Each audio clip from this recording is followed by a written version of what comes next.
नमस्कार। पादप वर्गीकरण की इस पद्धति में हम आते हैं अब Hutchinson system of classification. Hutchinson ने प्लांट्स को किस तरह से क्लासिफाई किया है और किन के सिद्धांतों को अपनाया है, ये हम आगे अध्ययन करेंगे। इसमें सबसे पहले तो जो हचिंसन,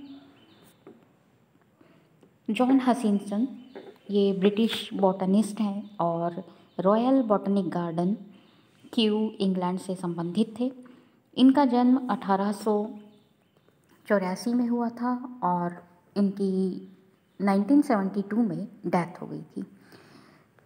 इन्होंने जो क्लासिफिकेशन डेवलप किया था, प्रपोज किया था क्लासिफिकेशन सिस्टम, वो बेंथम हूपर के क्लासिफिकेशन को ही फॉलो किया था और बेसी के सिद्धांतों को, फाइलोजेनेटिक सिद्धांतों को अपनाया था। तो ये जो क्लासिफिकेशन दिया गया है, डार्विन के सिद्धांतों के, विकास के सिद्धांतों के बाद दिया गया फाइलोजेनेटिक सिस्टम ऑफ क्लासिफिकेशन है।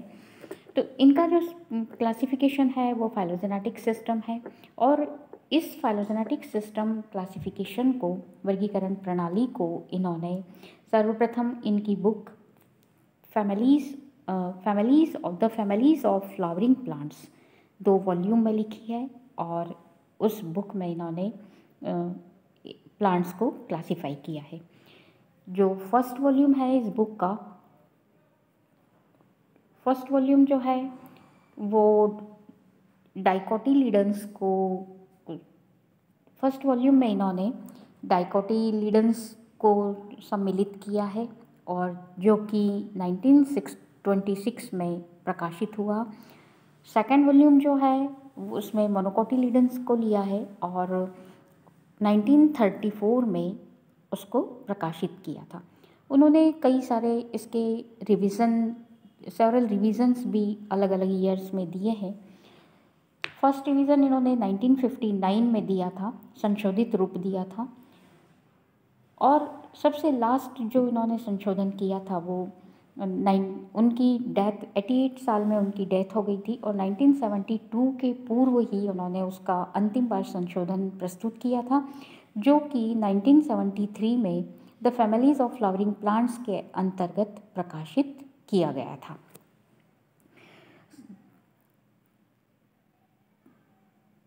उनकी डेथ के बाद 2 सितंबर जो 1973 के अंतर्गत उसको प्रकाशित किया गया था, उसका फाइनल एडिशन। इसके बाद आते हैं हम कि हचिंसन की प्रणाली के जो मुख्य लक्षण थे, किस आधार पर उन्होंने प्लांट्स को क्लासिफाई किया है। उन्होंने पादपों को उनकी जो स्वभाव है उसको विशेष महत्व दिया था। स्वभाव यानी कि आर्बोरेसेंट मतलब वृक्षवत और शाकीय हर्बेशियस स्वभाव को विशेष महत्व दिया। डाइकोट में 2 इवोल्यूशनरी लाइन का सुझाव दिया, लिग्नोसी काष्ठीय पादप समूह और हर्बेसी शाकीय पादप समूह। इनके अनुसार लिग्नोसी की उत्पत्ति मैग्नोलियस ऑर्डर से हुई है और हर्बेसी की उत्पत्ति ऑर्डर रैनल्स से हुई है। मोनोकोट का विकास डाइकोट से हुआ है। वर्गीकरण की जो इवोल्यूशनरी प्रवृत्ति से संबंधित सिद्धांतों पर आधारित है ये वर्गीकरण, और जो कि पूर्व में बेसी के द्वारा दिए गए सिद्धांतों पर आधारित है। इनकी वर्गीकरण में इन्होंने लिग्नोसी में 54 ऑर्डर्स को रखा है और उसके अंतर्गत 246 फैमिलीज़ हैं। हर्बेसी में 28 ऑर्डर्स हैं और 96 फैमिलीज़ हैं। मोनोकॉट्स में 3 समूह में 29 ऑर्डर्स और 69 फैमिली में वर्गीकृत किया है मोनोकॉट्स को। अब ये वर्गीकरण की पद्धति जो है वो किन सिद्धांतों पर, बेसी के कौन से सिद्धांत हैं जिन पर ये आधारित है, तो ये वर्गीकरण की पद्धति जो है बेसी के सिद्धांतों पर आधारित है। तो पादप स्वभाव से संबंधित सिद्धांत सबसे पहले उन्होंने लिए हैं कि जो वर्गीकरण संबंधी जो कुछ सिद्धांत है कि विकास की दिशा अपवर्ड और डाउनवर्ड दोनों ओर होती है। एक ही पादप के विभिन्न अंगों में एक ही समय में विकास की प्रक्रिया समान गति या समान स्तर से नहीं होती है। एक ही समय में कुछ पादप में संरचनात्मक जटिलता उत्पन्न होती है तो उसी समय कुछ अन्य अंग में संरचनात्मक हासन या रिडक्शन हो सकता है। विकास का क्रम सामान्यतः तय दिशा में नियमित होता है जो संबंधित भाग में अंत तक जारी रहता है। ये वर्गीकरण संबंधी कुछ सामान्य सिद्धांत हैं। अब इसके बाद कुछ पादप स्वभाव संबंधी सिद्धांत हैं। तो कुछ कुलों में वृक्ष स्वभाव आदिम, जबकि शाकीय स्वभाव प्रगत होता है। फाइलोजेनेटिक सिद्धांत के अनुसार शाकीय स्वभाव प्रगत होता है, लेकिन कुछ कुलों में वृक्ष स्वभाव ये आदिम है। ट्री, श्रब, क्लाइंबर की तुलना में आदिम होते हैं। बहुवर्षीय पादप आदिम है, द्विवर्षीय इनसे प्रगत है और एक वर्षीय को सबसे प्रगत माना जाता है फाइलोजेनेटिक सिद्धांत के अनुसार, विकास के सिद्धांतों के अनुसार। जलीय पुष्पीय पादप स्थलीय पुष्पीय पादपों की तुलना में रिसेंट होते हैं। Epiphytes, saprophytes, parasite, flowering plants स्थलीय पादप से प्रगत हैं। एक रिंग में व्यवस्थित conjoint open vascular bundles dicot में जो पाए जाते हैं, एक ही रिंग में व्यवस्थित होते हैं conjoint vascular open vascular bundle, ये पादप जो है आदिम होते हैं, जबकि ग्राउंड टिश्यू में बिखरे हुए जो वस्कुलर बंडल्स है, क्लोज्ड वस्कुलर बंडल्स, वो मोनोकोट में पाए जाते हैं, जो कि प्रगत लक्षण है। लीफ में स्पाइरल अरेंजमेंट आदिम होता है और अपोजिट और वर्ल्ड व्यवस्था जो है वो प्रगत होती है। सिंपल लीफ आदिम होती है, जबकि कंपाउंड लीफ प्रगत लक्षण है। तो यहाँ पर डाउनवर्ड और अपवर्ड जो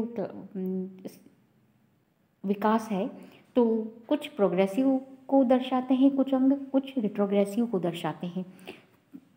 उसके बाद जो द्विलिंगी पुष्प हैं वो प्रिमिटिव होते हैं, एक लिंगी प्रगत होते हैं। इसी क्रम में मोनोशियस स्थिति प्रिमिटिव होती है और डायशियस जो है वो प्रगत होती है। सॉलिटरी फ्लावर जो है वो प्रिमिटिव होते हैं और उनसे उत्पन्न जो पुष्पक्रम की स्थिति है वो प्रगत स्थिति होती है।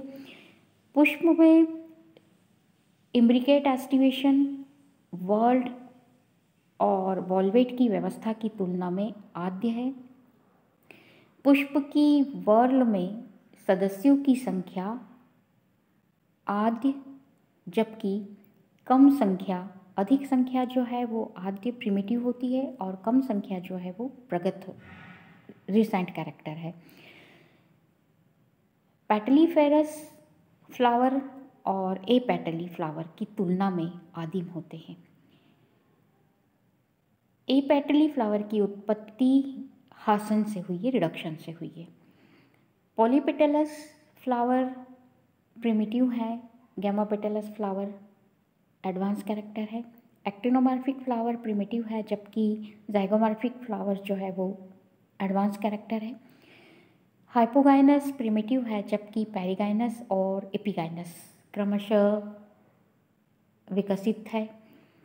एपोकार्पी अत्यधिक स्थिति जो है वो प्रिमिटिव है और सिनकार्पस, इससे ही सिनकार्पी का विकास हुआ है।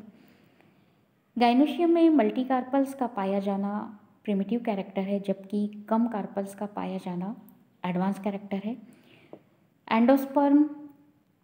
एंडोस्पर्मी और छोटे एम्ब्रियो युक्त बीज जो है वो प्रिमिटिव कैरेक्टर है, जबकि नॉन एंडोस्पर्मी और बड़े एम्ब्रियो वाले बीज विकसित होते हैं।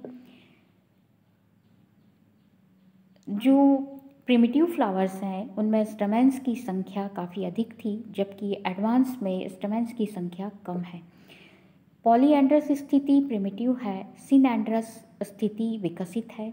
इसी तरह से एग्रीगेट फ्रूट एडवांस कैरेक्टर है, जबकि सिंपल फ्रूट्स जो है वो प्रिमिटिव कैरेक्टर है। ये सारे बेसिक के सिद्धांत हैं। इन्हीं सिद्धांतों को हचिनसन ने फॉलो किया है और वर्गीकरण दिया है। वर्गीकरण यदि हम देखें तो उन्होंने फ्लावरिंग प्लांट्स को दो भागों में बांटा है, जिम्नोस्पर्मी और एंजियोस्पर्मी। एंजियोस्पर्मी प्लांट्स को वापस से उनके स्वभाव के आधार पर दो भागों में कॉटिलीडन्स की उपस्थिति के आधार पर डाइकोटिलीडनी और मोनोकोटिलीडनी। डाइकोटिलीडनी को पहले स्थान दिया गया है, मोनोकोटिलीडनी को बाद में स्थान दिया गया है। इसके बाद डाइकोटिलीडन्स को इनके स्वभाव के आधार पर लिग्नोसी, जो कि वुडी कैरेक्टर को दर्शाते हैं, और हर्बेशी, जो कि शाकीय स्वभाव को दर्शाते हैं। तो लिग्नोसी के अंतर्गत उन्होंने जो ऑर्डर रखे गए हैं, लिग्नोसी में लगभग 56 ऑर्डर को रखा गया है। इसके बाद इन्होंने जो लिग्नोसी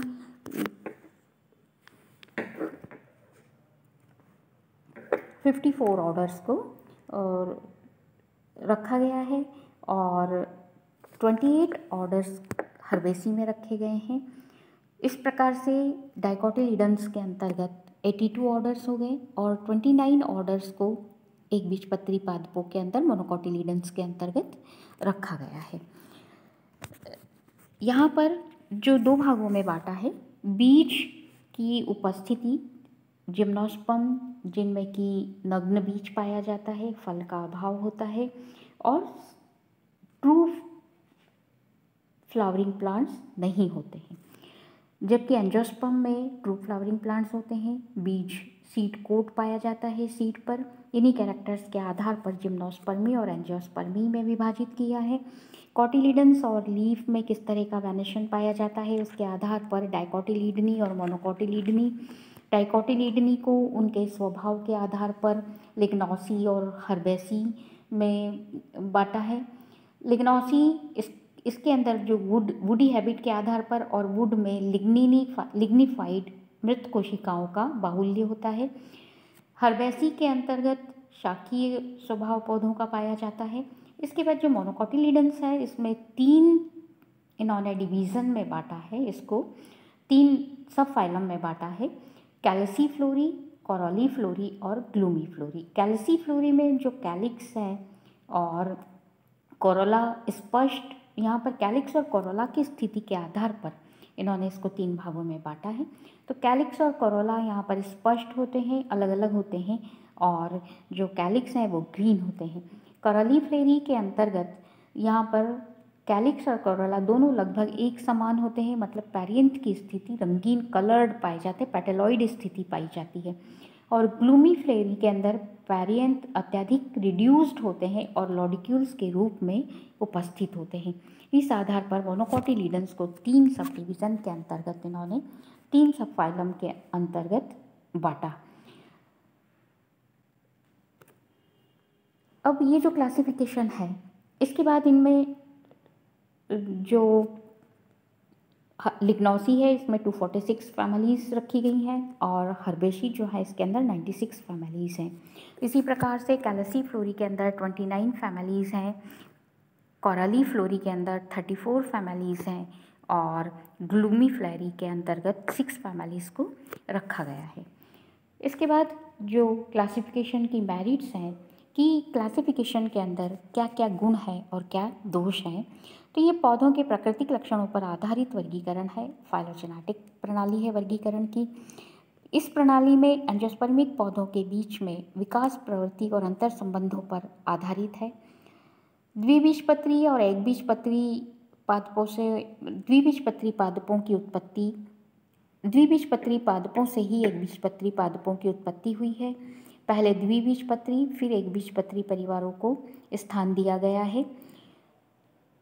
फ्लावरिंग प्लांट्स में एंजियोस्पर्म से पहले जिम्नोस्पर्म को रखना, फिर कई सारी फैमिलीज़ ऑर्डर इन सबको रीशफल किया गया है, फैमिलीज़ को ऑर्डर को रीशफलिंग किया गया है बैंथम होकर के क्लासिफिकेशन के आधार पर अनुसार उनमें से कई सारों को रीशफल किया गया है।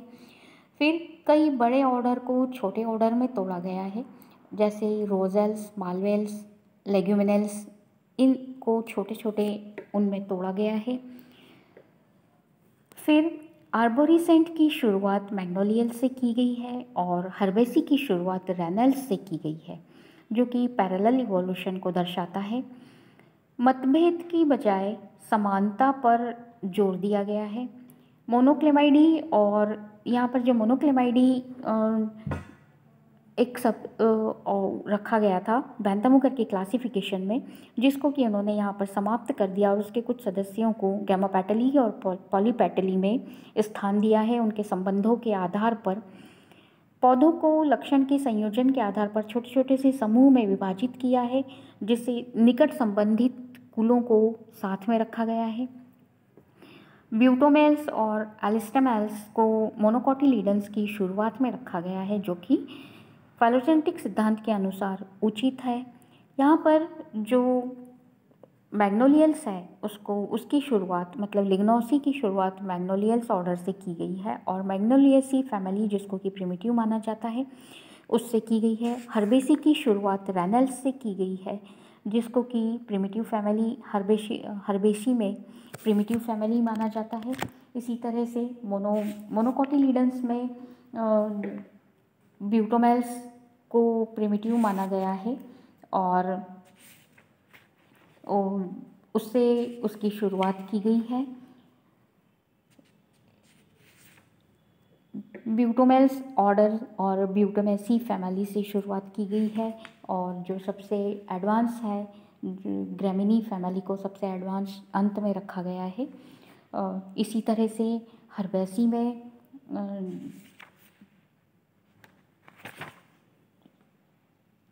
सबसे अंत में लिग्नोसी में शुरुआत मैग्नोलियल्स से की गई और अंत में वर्बिनेलिस को रखा गया। और यहाँ पर हर्बेसी के अंदर रैनल्स से शुरुआत की और अंत में लेमियल्स को रखा गया। और इसी तरह से मोनोकोटिलीडन्स के अंदर ब्यूटोमेल्स से शुरुआत की गई और अंत में ग्रेमिनेल्स को रखा गया, जो कि विकास के सिद्धांतों से के अनुसार उचित है। अब इसके बाद इसके अंदर काफ़ी सारे कुछ दोष भी हैं कि पहचान की दृष्टि से ये पद्धति उपयोगी नहीं है। पादप पहचान की दृष्टि से प्रायोगिक रूप से भी उपयोगी नहीं है। क्लासिफिकेशन में पादप के काष्ठीय और शाकीय स्वभाव को बहुत अधिक महत्व दिया गया है, जिसके कारण से संबंधित पादप एक दूसरे से दूर हो गए हैं। ऑर्डर्स और फैमिलीज़ की संख्या बहुत अधिक होने के कारण अध्ययन के लिए सुविधाजनक नहीं माना गया है। एंजियोस्पर्म की उत्पत्ति मोनोफाइलेटिक मानी गई है, जबकि आधुनिक विचारधारा से जो कि आधुनिक विचारधारा से मेल नहीं खाता है। आधुनिक विचारधारा के अनुसार एंजियोस्पर्म की उत्पत्ति पॉलीफाइलेटिक है। मोनोकोटिलीडन्स का उद्भव रैननकुलस पूर्वजों से हुआ माना गया है, जो कि उचित नहीं है और प्रैक्टिकल पॉइंट ऑफ व्यू से भी ये क्लासिफिकेशन उचित नहीं है। तो इस तरह से ये हचिंसन के द्वारा दिया गया फाइलोजेनेटिक क्लासिफिकेशंस है। अब इसके बाद हमको जो देखना है एंगलर प्रेंटल्स के द्वारा दिया गया क्लासिफिकेशन, जो कि विकास के सिद्धांतों के बाद दिया गया है, जो कि एक फाइलोजेनेटिक क्लासिफिकेशन है, वो भी आपके सिलेबस में है। तो इसके बाद हम एंगलर प्रेंटल का क्लासिफिकेशन देखेंगे। धन्यवाद।